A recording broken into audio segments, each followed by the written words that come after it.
We are very excited and grateful to have Nura Laird with us today. Nura Laird is a faculty member and co-chair of the Department of Peacemaking at the University of Spiritual Healing and Sufism in the United States. She's a longtime student of healing and Sufism and has extensive training and experience in community and family mediation and in teaching and counseling children and adults. Nura has worked tirelessly as a spiritual counselor, teacher, and seminar leader. Her teaching today is Getting to Allah Through Forgiveness.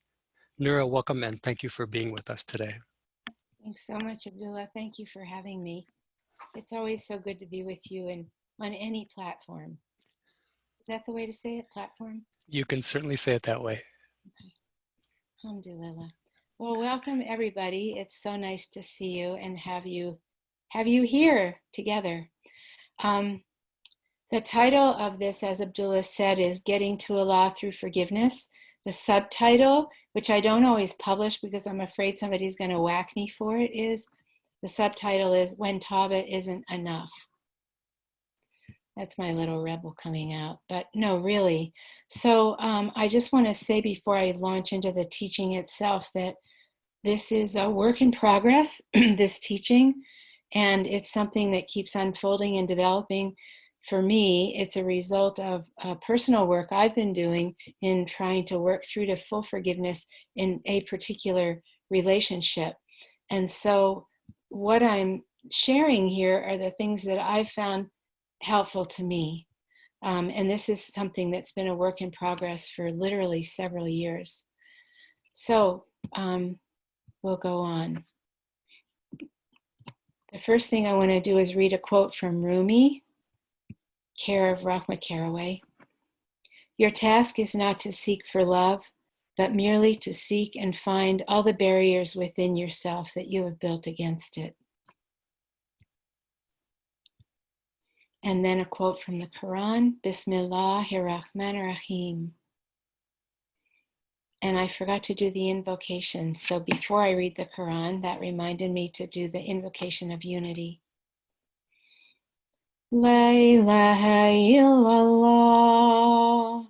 la ilaha illallah, la ilaha illallah, Muhammadun Rasulullah, alayhi salatullah, la ilaha illallah, la ilaha illallah, La ilaha illallah, Ibrahim Rasulullah, alayhi salatullah. La ilaha illallah, la ilaha illallah, la ilaha illallah, Musa Rasulullah. Alayhi salatullah.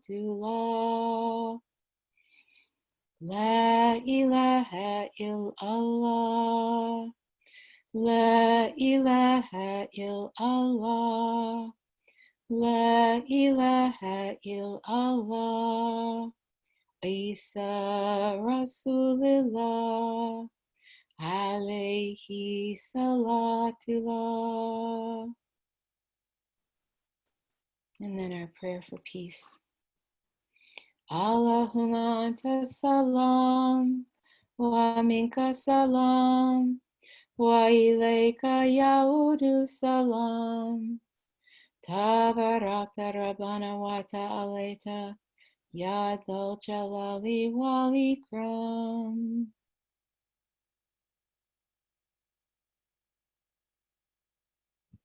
Alhamdulillah. Welcome to all the people who just came on.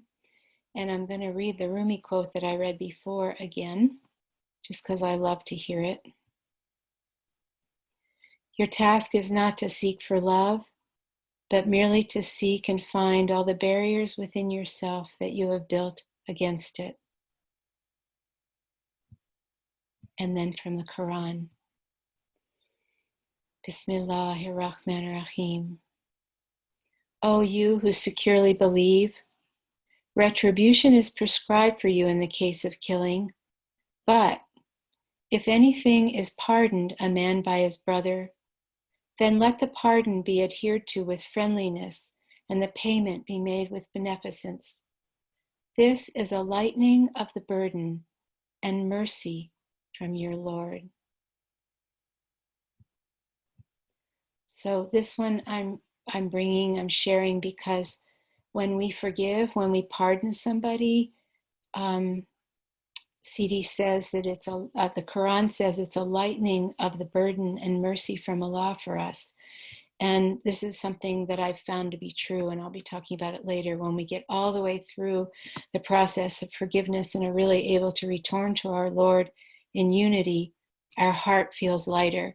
And it feels lighter both because more light has come in as we've let go of all the things we were holding before we forgave. And we also feel lighter in the sense of more uplifted. So it's a lightening of the burden in several different ways. Also from the Quran. Tell those who deny the knowledge of the reality, if they abandon their false beliefs, then their past mistakes will be forgiven. But if they return to their old beliefs, then remind them of what happened to the previous people. The reason I'm sharing this one is I'll be talking about abandoning false beliefs as part of the process of getting to forgiveness. And when we do abandon our false beliefs, then Allah forgives our past mistakes. And the last one from the, this isn't from the Quran. This is from the dua of the sixth door from CD, the duas of the sixth door from this book, Migration of the Truthful Traveler, for those of you who don't know this book. O Allah, make us among those who strive in the way of unity, who struggle against themselves to travel the way of annihilation, until they give themselves away for the sake of Allah and annihilate themselves in His essence, by His favor and by the vastness of His generosity. Again, O Allah, make us among those who strive in the way of unity, who struggle against themselves to travel the way of annihilation until they give themselves away for the sake of Allah and annihilate themselves in His essence, by His favor and by the vastness of His generosity. And the next dua from this same book, Dua of the Sixth Door. May Allah, the all-forgiving forgiver, make us one of those with insight and who receive counsel by His favor and generosity. May Allah, the all-forgiving forgiver, make us one of those with insight and who receive counsel by His favor and generosity. So the first dua that I read about striving in the way of unity, struggling against themselves to travel the way of annihilation, for me, this is part of the process of getting to full forgiveness, is getting to the place where I let go of everything that was inside me that related to whatever I felt about the person, to the point where I let myself annihilate into Allah and into Allah's plan for me, and then, inshallah, get to a place of unity, both with Allah and with the person that I had to let go of my stuff against. And the last dua, make us one of those with insight and who receive counsel by Allah's favor and generosity. What I hear from this dua is that Allah, the all-forgiving forgiver, when we arrive at the place of forgiveness, we are given insight by Allah and we are given counsel by Allah. And this is what we're always wanting is, why did this happen? What is this really about? What is Allah asking of me? And what is Allah advising me in this difficult relationship, in this difficult situation? And this dua is asking Allah, if we forgive, can you give us insight? And can you give us counsel? So the goals of this class are to transform blame, to transform old resentments, grudges, anger, and pain, to soften our hearts towards everyone, especially towards the challenging people in our life. Through forgiveness, to find love, unity, and ultimately freedom. And the freedom is alluded to in, now I forget which one of these. Yeah, the lightening of the burden. When we pardon, Allah lightens our burden and gives us mercy. When the burden in our hearts is lightened by moving through, all the way through forgiveness, our hearts feel lighter and we feel a sense of inner freedom. So, Ramadan is the perfect time to find our way to forgive someone who we blame, judge, or simply dislike, especially if we're holding long-time grudges or resentments towards someone. Ramadan is a time of Allah's great mercy, a time of tawbah, a time of return to the oneness with our Lord. When we judge, blame, hold a grudge, dislike, we're making separation from someone. And in that case, we're making separation also from Allah. Because everything and everyone is a part of Allah's creation, and Allah loves His creation. It's a really important point. We're on a path supposedly towards unity, and so we supposedly care about unity, and we want unity with Allah, but the irony is that in order to gain unity with Allah, we also need to find unity with Allah's creation, because if we make separation from something in the creation, there's a piece of us that's in separation from Allah. And that's a hard pill to swallow, and it's even a little hard for me to say, but I just wanted to bring it up because it's part of what I've been finding in my own process. Someone once said to me, love of God is constant and unconditional, and so you can trust it. With people, people are fickle and their love comes and goes, so I don't trust people or their love. I'm going to say it again. Love of God is constant and unconditional, and so you can trust it. With people, people are fickle and their love comes and goes, so I don't trust people or their love. And this was one of those comments, this one was more to the point than I've ever had anybody say before, but I hear innuendos of feelings like this from people a lot. And basically people are saying, I trust God, but I don't trust people. I know I can trust God's love, but I can't trust human love because it comes and goes. I understand that. And I understand that we get hurt sometimes by people. And so we want to be careful about trusting them. But I want to point out with this kind of an attitude that this is an example of what our veils can do to us. This person that said this has been hurt, and as a result, this person has veils between them and Allah, just like we all do. Whatever happened to this person, they were left with pain and separation and a mistrust of people and of human love.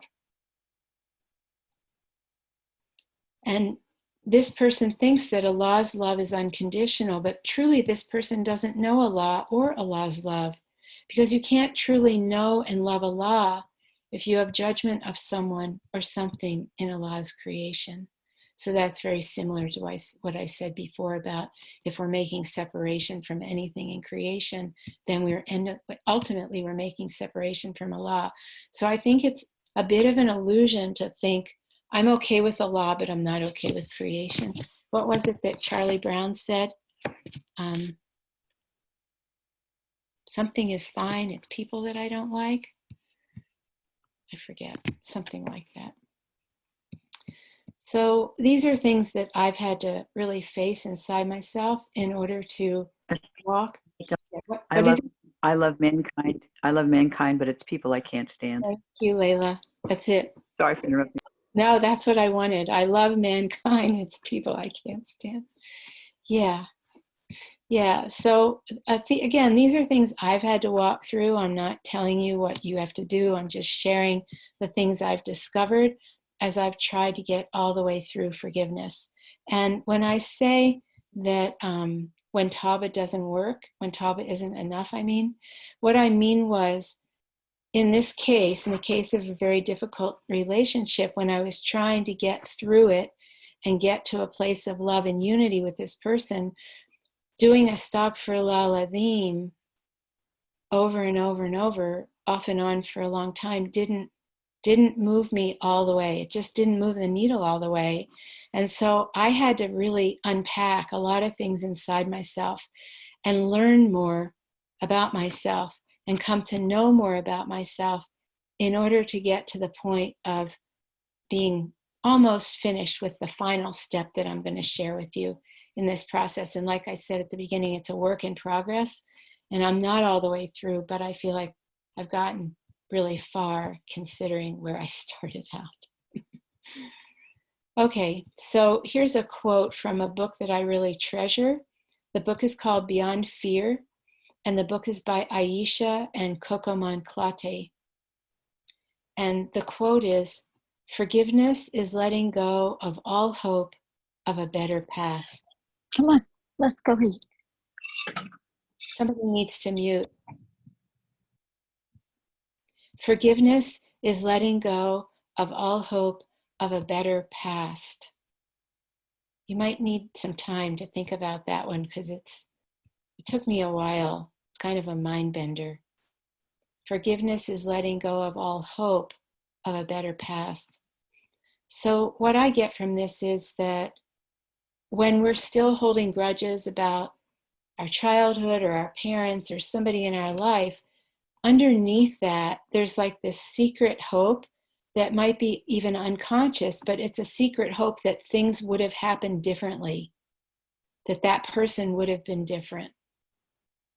And so we're holding on to that hope, and in holding on to it, we're holding on to our resentment and our grudge and our attitude about what happened, and we're not truly moving fully into forgiveness. So they're saying, if we can let go of all hope that the past had been different, then we can really move into forgiveness. C.D. said, "The knowers pardon sins that anger them, suppressing their anger and forgiving those who oppress them, because forgiveness and tolerance, not revenge, are their natural qualities, the natural qualities of the knowers. They overlook those who ignorantly wrong them, asking Allah's reward and forgiveness for their own shortcomings." And this is from C.D.'s Tafsir book, pages 130 to 131. I'm going to read it again. "The knowers pardon sins that anger them, suppressing their anger and forgiving those who oppress them, because forgiveness and tolerance, not revenge, are their natural qualities. They overlook those who ignorantly wrong them, asking Allah's reward and forgiveness for their own shortcomings." And I think what stood out for me with this one was, first of all, for people who are the knowers, forgiveness and tolerance are their natural qualities because they've cleaned so many of their veils that they don't go towards anger and revenge anymore. But it says they overlook those who ignorantly wrong them. So the knowers realize that whoever has harmed them or offended them or wronged them did it out of ignorance, meaning not knowing better, or not being able to be better or do better. And this is something that I'm finally discovering, and I'll go more into that when I tell you the steps. So they overlook those who ignorantly wrong them and ask Allah's reward and forgiveness for their own shortcomings. So that's the other thing that stood out to me, is that the knowers, instead of focusing so much on the person who harmed them and wanting to do whatever we want to do to that person or wanting to fix that person or wishing it would be better, they look to themselves and they go, okay, where's my veil in this? What do I need to clean and purify? Subhanallah, right? Another one from CD. Forgiving those who harm you is better than being patient. Think about that, because patience is, the last hardest quality. Forgiving those who harm you is better than being patient, and prayer on their behalf is a lofty ethic of the genuine believers. When people turn away from you, consider this a blessing from your Lord, because if they had not turned away from you, you would have been busy with them rather than observing your obedience to Allah. Therefore, if you are afflicted by their coming to you or at you, with their praise and glorification, beware of your fascination with them and thank Allah for concealing your bad qualities from them. That's from The Migration of the Truthful Traveler. That's this book again, the one that has the Dua of the Sixth Door in it, page 53. So again, forgiving those who harm you is better than being patient, and prayer on their behalf is a lofty ethic of the genuine believers. This was a piece that I learned through the 12-step program. One of the final steps in walking through stuff with other people is to pray for them. And actually, it's the same as our teaching, to pray for them what you would want for yourself. Does that sound familiar? A believer is one who wants for another what they want for themselves, and that's a sign of their iman. So prayer for somebody that I was holding a grudge against, or prayer or resentment, and it's not prayer that they change and be the way I want them to be, which is probably the way I used to do it, honestly, but it's more prayer for them that to have what I wish I could have, what I want. So it's prayer coming from faith and prayer coming from truly generosity of heart. When we walk through these different stages and move towards forgiveness, like I said before, we find freedom, and we also find our heart is really expanded and generous because we fill with Allah in the process, and then we're able to want for another, even somebody who appeared to be our enemy, we're able to want for them what we would want for ourselves. And then finally, CD said, everything inside you changes, and you see that everything is from God and that it is God who is helping you to change. That's from Music of the Soul, page 50. Everything inside you changes, and you see that everything is from God and that it is God who is helping you to change. So this is pretty much how I've been working with this quality of forgiveness, is really looking inside myself and asking Allah to help me to change my own veils, and that God is the one who helps. And when those changes come about, then things on the outside change with the other person. So forgiveness is a key to emotional maturity, because when we forgive, we're able to let go of all hope of a better past. So when we don't forgive, we stay stuck as a child emotionally, because it keeps us stuck back in the developmental stages where whatever this grudge or bitterness or resentment originated, we stay stuck in that stage. We hold resentments and grudges for real and imagined hurts for the past. We continue the cycle of guilt and shame and our own feelings of unworthiness, and we don't grow. We're not free. In actual fact, the past doesn't really exist, and yet our past often controls us. We replay it over and over, and we perpetuate, as CD says, the beliefs and the self-image we formed as a result of our past.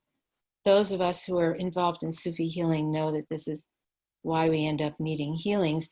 And CD says in the book, this book, Secrets of the Heart, it's one of my favorite books. I have so many favorite books. But in this book, he says on page 32, he talks about the veil. And he says, someone can be veiled by a misconception about something from childhood, which he can perpetuate despite his good intentions. Can be veiled by a misconception from something from childhood, which he perpetuates despite his good intentions. So this is what this is talking about here. Our past controls us. What happened in our past led us to develop beliefs, attitudes, and misconceptions.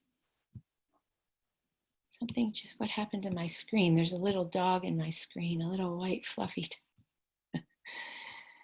Ooh, anyway. Yasmin, your screen sharing. Stop it, please. I think. Oh, no. Let me see. It's Samara. There we go. Okay, we're back.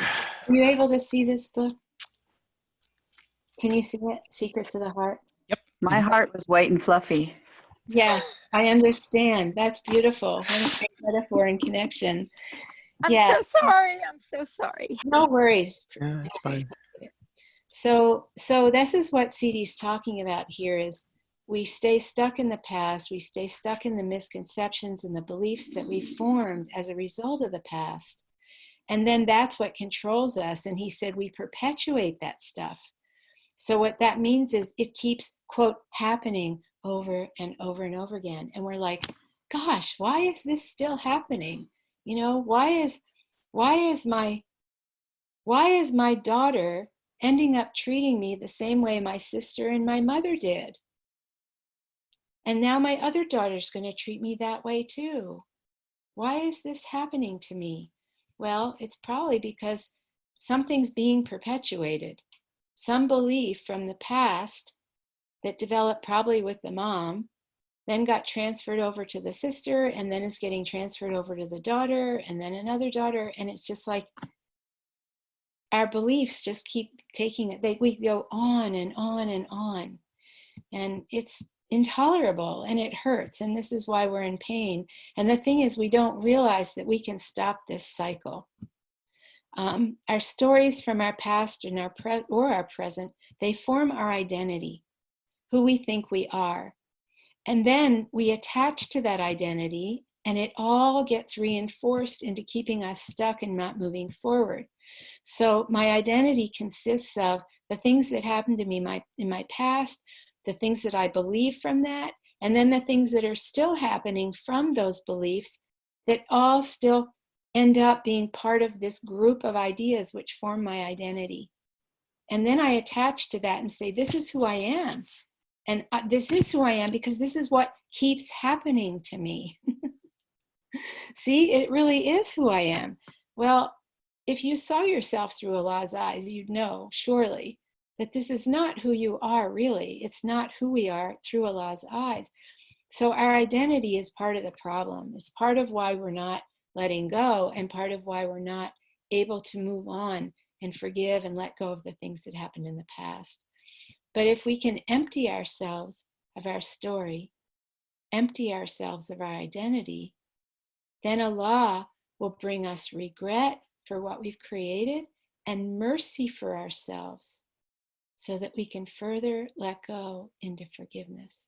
Regret and mercy are two of the really big pieces. And CD says, I forget which book it is, but he says that regret is put in us by Allah, and it's the first phase of Tawbah. I think it's in He Who Knows Himself, Knows His Lord. It might be in the second station, I'm not sure.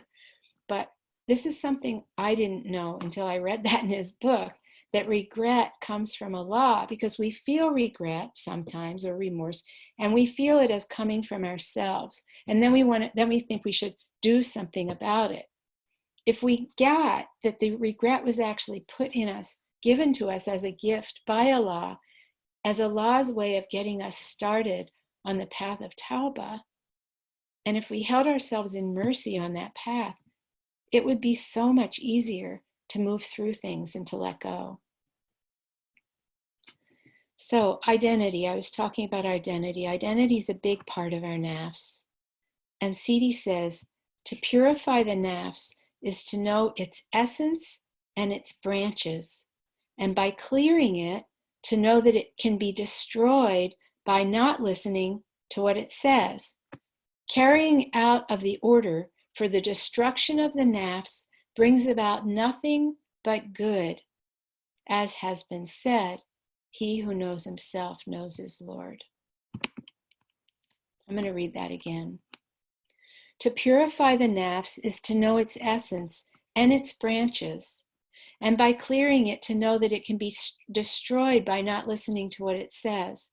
Carrying out of the order for the destruction of the nafs brings about nothing but good. He who knows himself knows its Lord. And then CD says, the knowledge of Allah is not far removed from the knowledge of the nafs. Generally speaking, within the nafs lies the knowledge of Allah. For that reason, I say that the knower is of two kinds, he who knows himself and he who knows his Lord. And he who knows himself the most is he who knows his Lord the most. And that's from Walking the Path of Sufism with Sidi Sheikh Mohammed, page 210.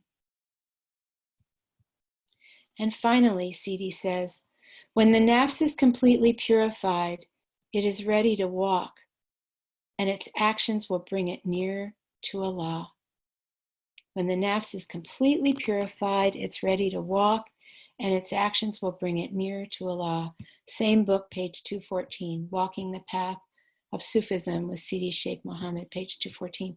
And when he says when the nafs is completely purified, it's ready to walk, please don't hold that as I can't walk until my nafs is completely pure, because remember, we have 70,000 veils. So don't worry about it. Just keep walking and purifying, because the walking comes with the purification automatically. So now I'd like to share with you the 7 steps that I arrived at. Let me just make sure. No, there's, okay, good. These are the 7 steps, again, that I arrived at in my own process over the past few years, and it's a work in progress. The first part was letting go of investments and attachments. Letting go of investments and attachments, and what I mean by this are attachments to my stories, attachments to the beliefs I created as a result of my stories, attachments to my identity, attachments to how I see other people, how I see the world, how I see Allah. And we get invested in those things. In other words, we get attached to our attachments. And the reason this is important is the degree to which we're attached to our attachments is the degree to which it's harder to let them go. So if you're going to get in touch with your attachments, it's really good to notice how invested am I in this as being completely the truth. It's my truth, might not be the truth of Allah. Do I want the truth of Allah? Do I want the truth of Allah more than I want my own truth? Well, it might not be easy to let go, but Allah never gives us something, takes away something without giving something better in its place. And Allah's truth is definitely going to ultimately make me feel better than my truth. So am I willing to let go of the investment and the attachment? And I'm going through this all really quickly. I have other classes that I do where I'll spend either a whole weekend or a whole teleseries on it. But, we have the time we have. So I'm not, otherwise I'd be giving more examples and working with you to have you find your own examples. The second step I went through was letting go of beliefs and expectations. So after some of the attachments fell away about a particular person that I was working on getting, as I said, all the way through to forgiveness with, then I realized that I had beliefs about who that person should be and what I expected about that person. And when I started realizing these, it was like I was embarrassed to myself because I wanted that person to be perfect. I wanted that person to treat people in such a way, and I wanted that person to have integrity by my definition, and I wanted that person to be honest by my definition. I had all these expectations that were basically, I had no right to want that person to be that way. It's like internally I was demanding that person be that way, and because they weren't, I was disappointed in them, And because of that, I held them to blame. You see how that works? I'll say it again. Because the person wasn't meeting my expectations, I was disappointed and resentful and blamed that person and couldn't forgive them. Ultimately, couldn't forgive them for being who they are. You see? So I got to this step after getting behind some of my attachments. This is what surfaced next. And this is why these steps are in this order, because this was my own steps of my own process of what rose to the surface. So I had to really look at what beliefs I had about how that person should be, how people should be, how people in such a role should be, my expectations. And this is what we do with our parents. We have these unstated beliefs that our parents should be, protective and kind and patient and loving and understanding and be good listeners and all these things that we wish we had had. And then we're upset with them that they didn't meet our expectations. When I think about it now, it's ridiculous. But until I saw this, I thought it was completely justified. The next step was to realize what needs I had that weren't being met by this person. So I needed this person to, I had a need for honesty and integrity. And so I was imposing that need on this person, wanting them to have honesty and integrity. I had a need for respect and to be appreciated and accepted. So I had a need for respect, appreciation, and acceptance. And I imposed on that person internally that they should respect, appreciate, and accept me. And if they weren't, or if it appeared to me that they weren't, then I was blaming them. You see? So this was the next thing that rose to the surface after I got through the first two. After I got through investments and attachments and beliefs and expectations, then the next one was seeing what my unmet needs were, because a lot of the reason we're angry at people is because we have unmet needs. And sometimes they really should be meeting those needs, and sometimes it's not their job to. And ultimately, the best way to meet our needs is to turn them to Allah and fill with Allah's, whatever Allah pours into us in the place where our need is, and then go to the person and let's see, do I still need something from this person? And a lot of the times, at least half the time, I don't, because now the need is met by Allah, and I realize that person has a right not to meet my need if they don't want to. Now, things like needs for safety and not to be harmed and not to be abused and things like that, we're not talking about stuff like that, because we have a right from everyone not to be hurt or harmed, okay? So I'm not talking about things like that. Okay, the next one, it's getting harder. For me, these steps, believe it or not, got harder and harder. So the next one was looking at my pride and arrogance in the situation. I mean, it was inside of the steps before this, like when I had expectations and thought that person should meet those expectations. Basically, I was being arrogant and basically feeling like this person ought to be better and they should be the way I think I am or the way I think I should be. I mean, at the time, I didn't realize it, but it was in there. It was hiding. And so I really had to look at that. And one of the ways that was so hard to look at, and I'm sharing this because it's so common, is that person did and said things to me that were very hurtful and humiliating. And so for a long time, I was upset with the person for humiliating me. Now, it's normal. I mean, I know, I get it, it's normal. But the thing is, I was stuck at that. They should not be humiliating me. I'm better than that. I'm better than that. Oh, wait a minute. Who do I think I am? Not that I deserve to be humiliated, but who do I think I am? If humiliation hurts that much, then who do I think I am? Because on this path that we're on, the path of Fana and Baka, the Baka, this is what happened. I kind of woke up to. The Baka is about realizing all the divine names of Allah, not just realizing them in my head, but like getting to know them and embodying them eventually. And what are some of the names of Allah? Kabid, the constrictor, Mudil, the dishonorer, things like that. Well, I didn't want to have anything to do with constriction or dishonoring at that point. And I looked at myself and I was like, wait a minute.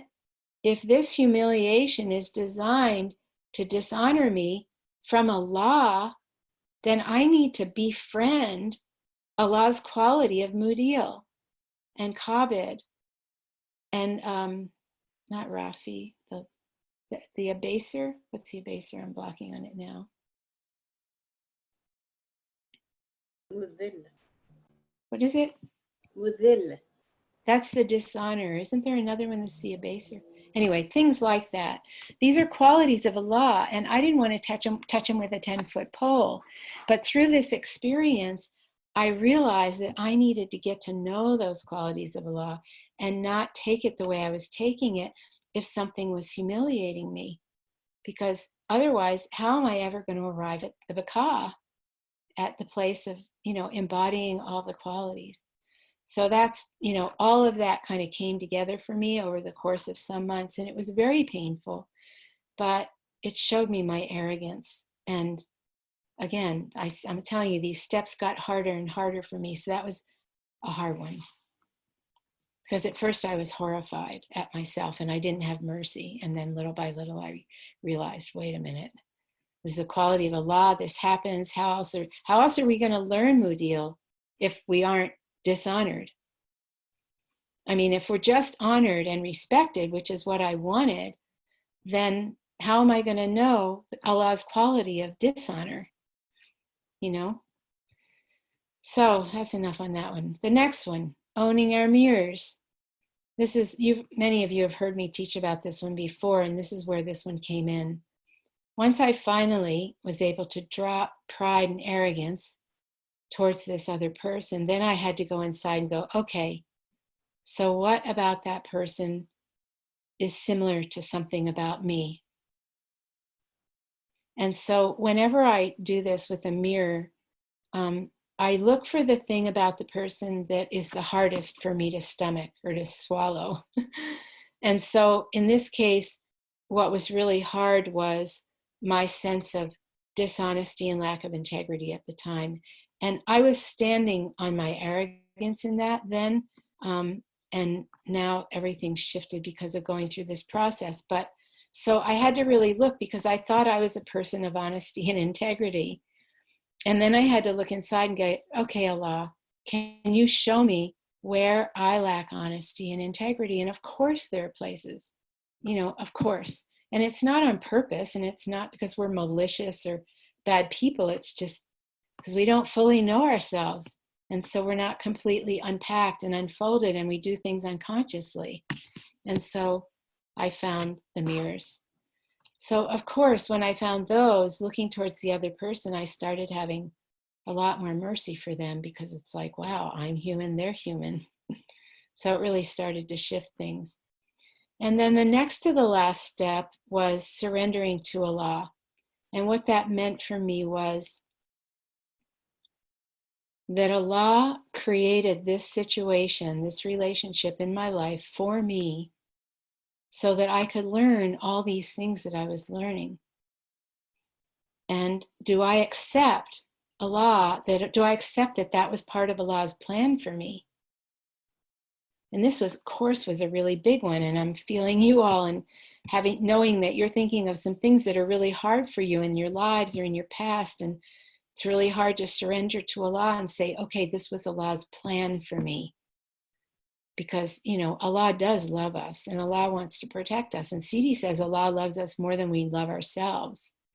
And Allah knows us more than we know ourselves. So then we go, well, why would Allah give me something that painful then? If, am I supposed to surrender to that? And is this really from Allah? Well, it's a long story, and just really, really briefly, Allah gave the human and the jinn the gift of free will. Allah didn't give anything else in creation that gift. And because of that, people can choose how they're going to behave with themselves and with other people. That was Allah's plan, to give that to people. And from that, some people behave in ways that are atrocious, towards other people because Allah gave them free will. So it's not like Allah designed this horrible experience for you and Allah wants to hurt you or punish you. It's not that. It's that Allah set up a plan where people have choice, and some people choose a very low road and other people end up getting the fallout from that.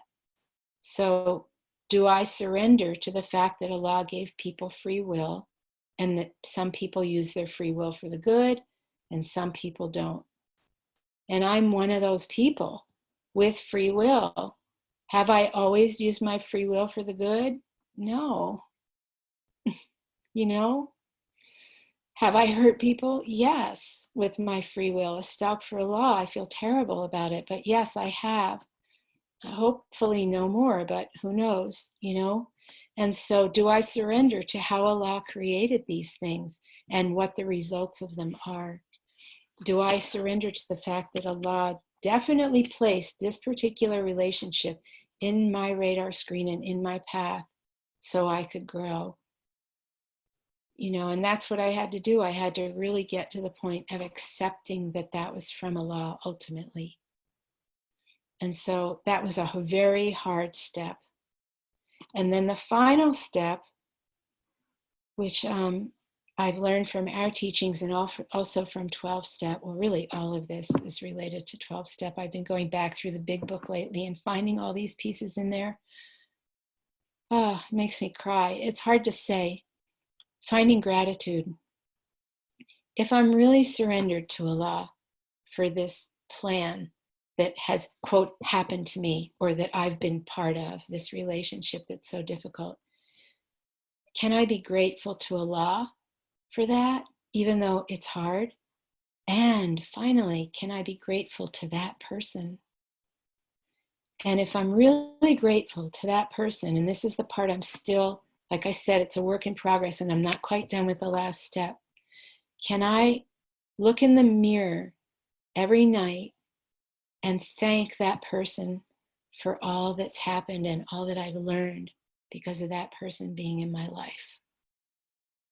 That's one of the ultimate steps in the 12-step in working through resentments and getting to forgiveness with somebody, is can I look in the mirror, and I'm not ready yet to do this. Like I can do it like fake it till you make it, you know, kind of thing.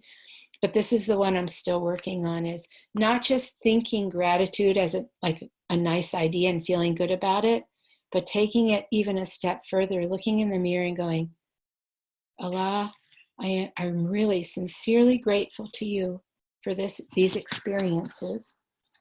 And this person, I'm grateful to you for all that you have brought to me through these experiences.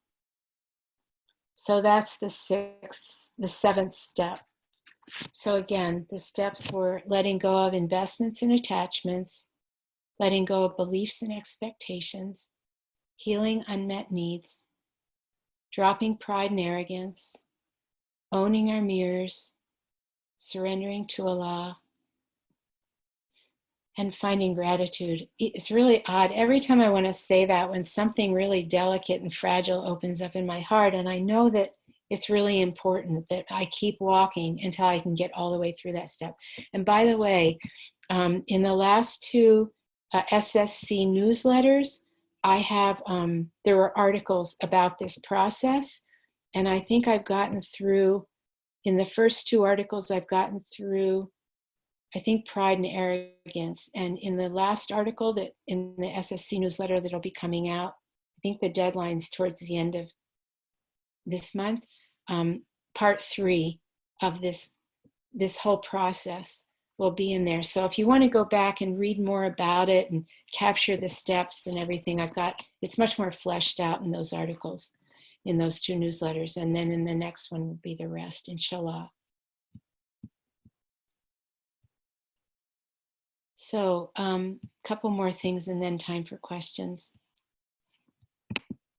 Yeah.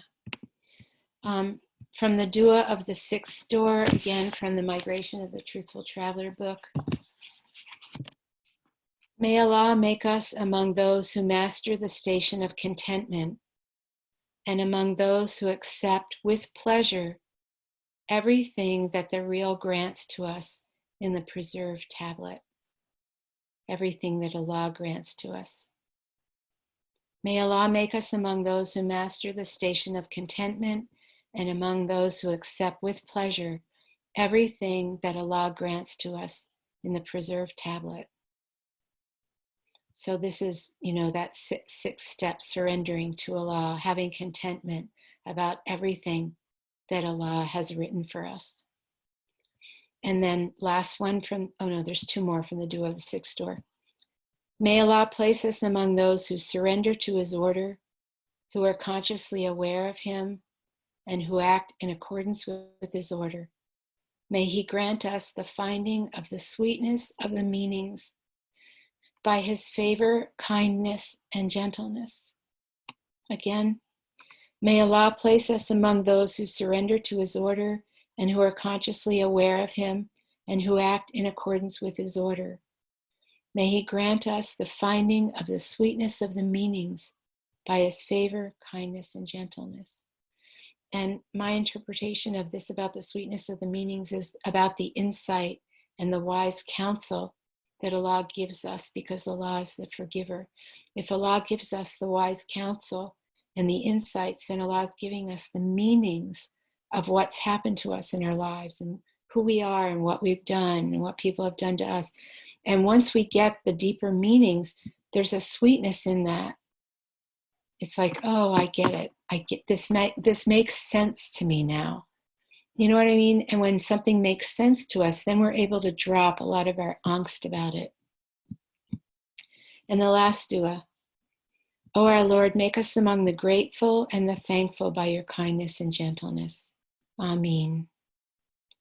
O Allah, make us among the grateful and the thankful by your kindness and gentleness. Ameen. Also from the dua of the Sixth Door.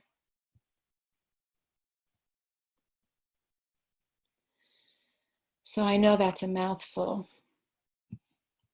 and I cut it down to, for me, the bare basics. So we have just a few minutes. Are there any questions? Do you think you could, Assalamu alaikum, Nura, it's Samara. Do you think you could give us just a list, a numerical listing of the items? It's just, where would I give them? Like, where, you mean put them in an email or? Yeah, that would be great. Okay, well, I don't have your emails. I can put them somewhere if somebody. Or on, post it on the Beloveds. I'm not on Beloveds. Nura, if you send them to me, this is Sukaina.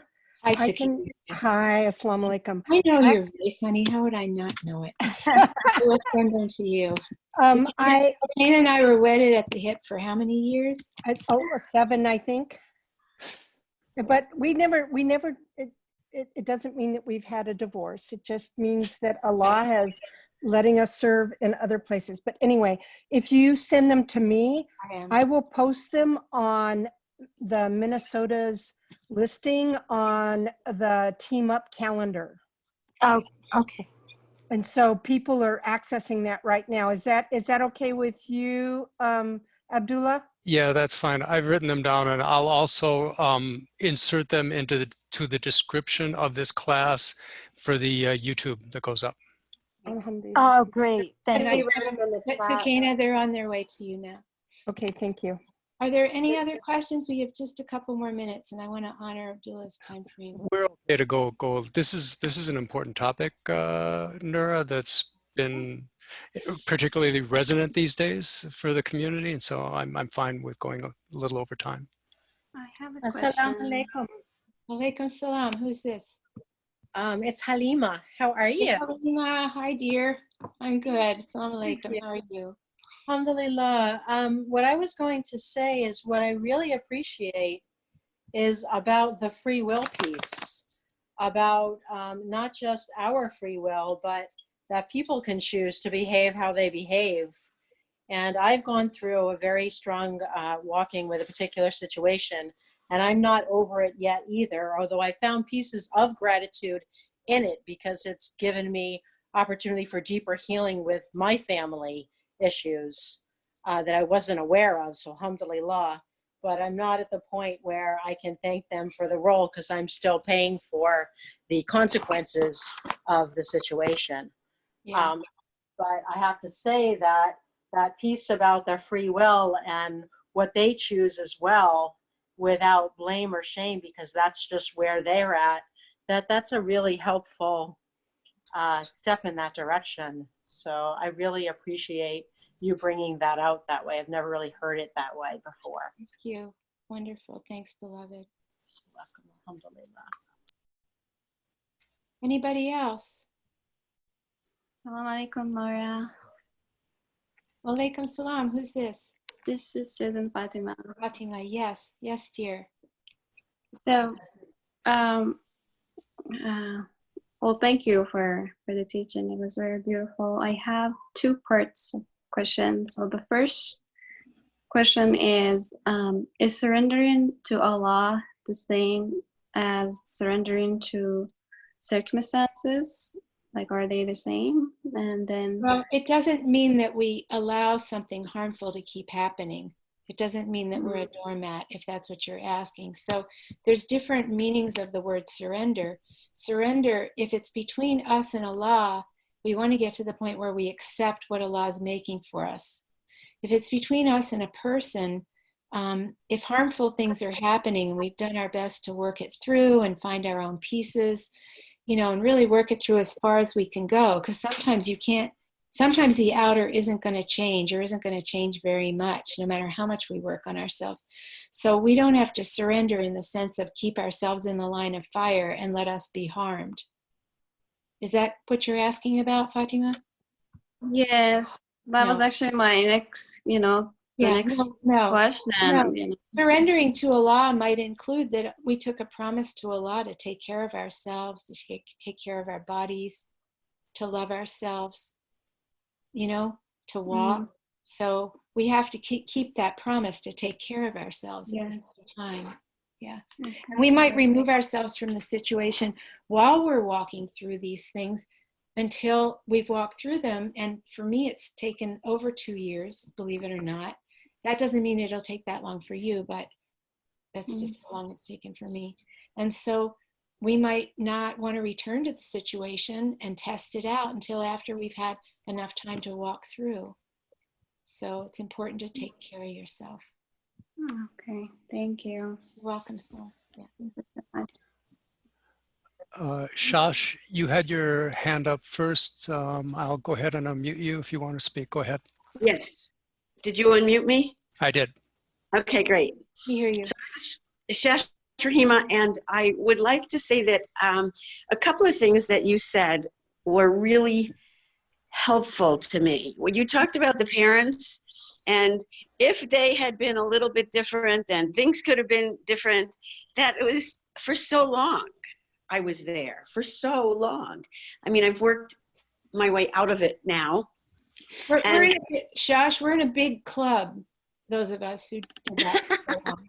You're not alone, okay? And you've worked your way out of it for now. Got it. Keep going. For now, right. And then right now, I am choosing to go back and work on my ancestors, starting with my parents, healing myself and healing my lineage.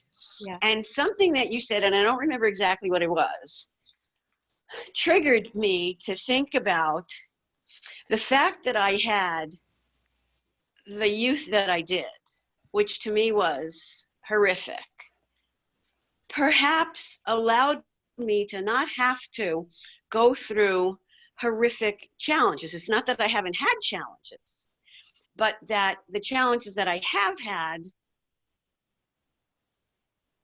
comparatively speaking, were pretty mild. Well, relatively. I mean, I can look at each one by one and say, well, maybe not, but it's just. I feel like you're getting to something really important. Tell us what you're getting to, what you want to tell us. What's your point?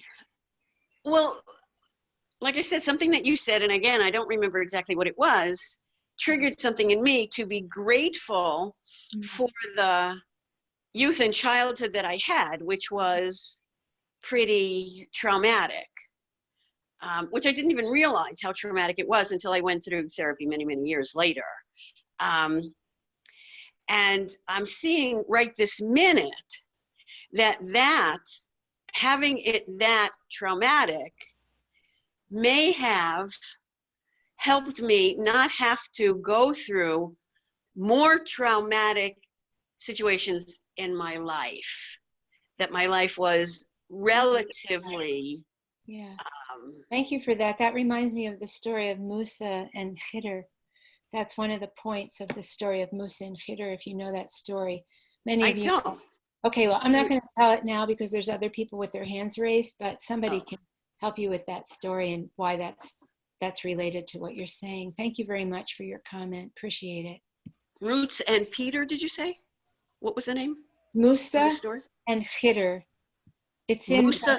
it's in the 18th surah of the Quran. Okay. I'll see if I can get somebody to help me. Thank you. Yeah, you're welcome. Abdullah, do you want to call on the raised hands? Or do you want I will. Sarah, LB, you're next. I've unmuted you. Go ahead, Sarah. Sarah, Hi, salam alaikum, everybody. Alaikum salam, my love. That's my mom. That's my daughter. Hi, thank you, Pat, Abdullah, and everybody for this. It just says Pat on my screen. Thank you guys for this. I think what you guys are doing is so amazing. I wanted to say, Mom, I had an idea about that might help with getting to gratitude, which you said you were working on. Yeah, thank you. And because when I think about the resentments I've had that I've worked through, that I'm like, because for a while it's like, oh my God, I wish that person didn't exist. I wish I didn't have to go through this. My life would be so much easier without them. And then I was thinking about the lessons I've learned from working the program through it. And so I was thinking how you got to know Allah subhanahu wa ta'ala better through those qualities of Allah that you may not have gotten to know Allah in that way before. And so I was just wondering if you could speak to what you are grateful for from learning those debaser qualities and stuff like that. Like, are you glad you know those better? Or what do you think your life would be like without that person that you are so mad at? Is there anything you've learned from that person, even though they're so hard for you, that you would not be the same person you are now without that person, that you wouldn't have been able to learn these lessons in another way or something? Like, what if? Yeah, got it. Yeah, thanks. So thanks for putting me on the spot, honey. You're welcome.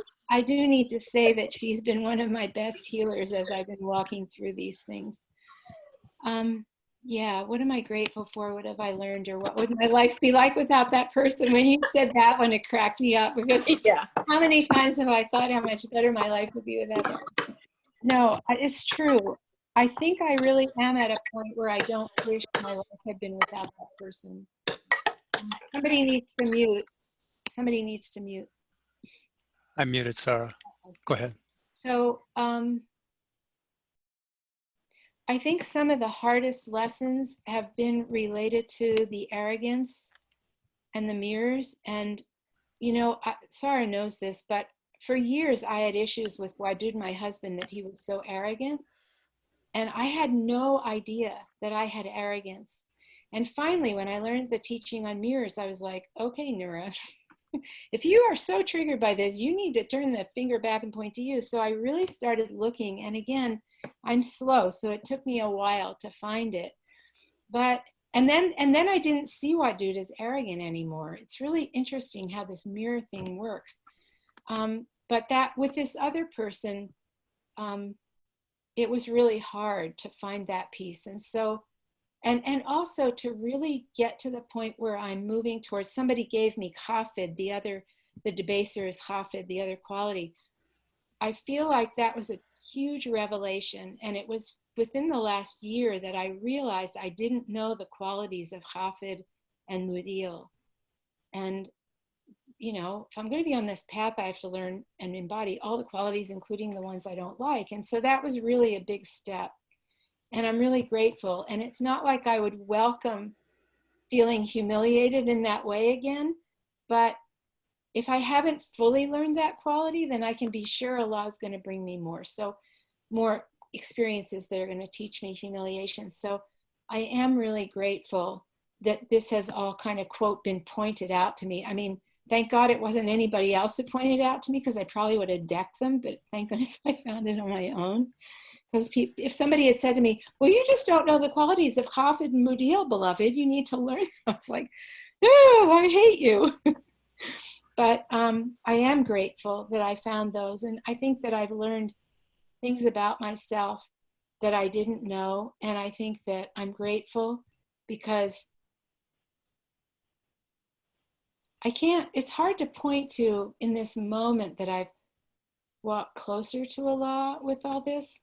But I know that I've gotten through a lot of the surrender part, and I'm really grateful about that because I was not an easy person. I didn't surrender easily, and in the beginning of the path, I couldn't even say the word surrender. I hated it, and I was like, okay, I'll take resignation instead of surrender. I don't know if any of you can relate to that, but I think that's a big thing that this whole ordeal has given me is it's really set me on a path of being much, much more in acceptance of what Allah's putting in front of me. So that's enough for now, but thank you for the question. I think I'll have to explore that as I write the part 3 of the article for the SSC newsletter, because that stuff will be in there, and I've only written a little bit of that. So this is a really good question. Thank you. Thank you. That was awesome. We'll take one last question. Nabila, go ahead. I've unmuted you. Yeah, assalamu alaikum. Last few days I'm getting the quality Abdar. So I want to know like how it works or how can I use it in my life?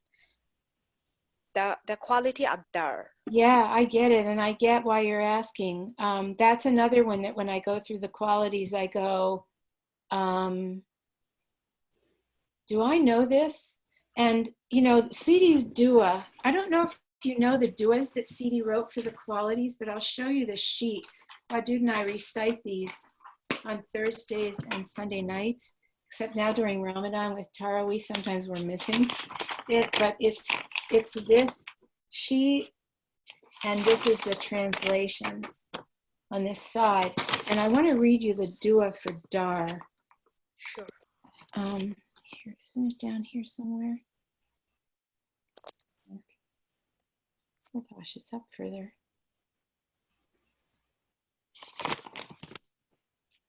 Now I can't find it. Does anybody know where it is in the list? Yeah, it says, "O Allah, O harmer, distance us from being disobedient." Thank you. Number 90. Yeah. Ya Allah, Ya Dar, Ba'id bainana wa baina masiatik. O Allah, O harmer, distance us from being disobedient to you. So that would be one of the ways that we would be in harm, or we create harm for ourselves when we move away from Allah or don't receive Allah or don't allow Allah to be closer than our jugular vein. Now, in reading the Quran like we are right now during Ramadan, Dar is all over the place. I mean, Allah's telling about all the people that Allah harmed because they wouldn't accept Allah's teachings, or they accepted them and then they turned away from them and became hypocrites and didn't believe their prophets. And so it's all over the Quran about the quality Allah has of being able to harm people, but it's not for no reason. And Allah gives them chance after chance after chance, you know? And so these stories are stories of people who didn't take chance after chance after chance. So does that answer your question? Thank you so much. Yeah. Okay, that was the last one, right? That was the last one. Is there anything you want to say to complete, Nura? Well, thank you very much, everybody, for giving me a chance to share this with you. It stirs me up. It's so close to my heart. And there's some quote that I wanted to read from Sidi, kind of. Yeah. This is from Sidi's book, The Divine Flute of the Deep Knowing, page 7. Divine Flute of the Deep Knowing. Allah says, "It is important for everyone when they walk to be very careful walking, and to carry all the holiness, and to not look at anything with the wrong eye, or to walk in the wrong place, to not hit, to not kill, to not steal. Clean yourself. When you know yourself, then you know your beloved God. So I say," Sidi's saying, "that the person who knows himself knows how to return himself and to understand what the nafs mean. This is the nafs of Allah. Do you know what I mean? In that moment, he is deeply praying. More than that, he is in the deep knowing. In this way, he lives in the world of the unity completely, without separation, without numbers.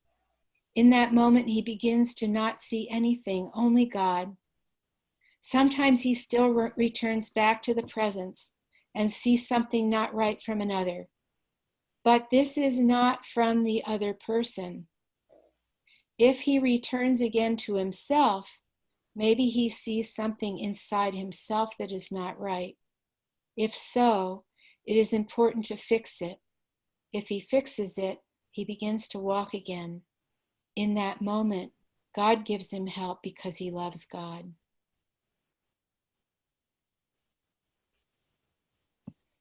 Allah. Thank you, everybody. Thank you for being with me. Thank you, Nura, for a wonderful teaching.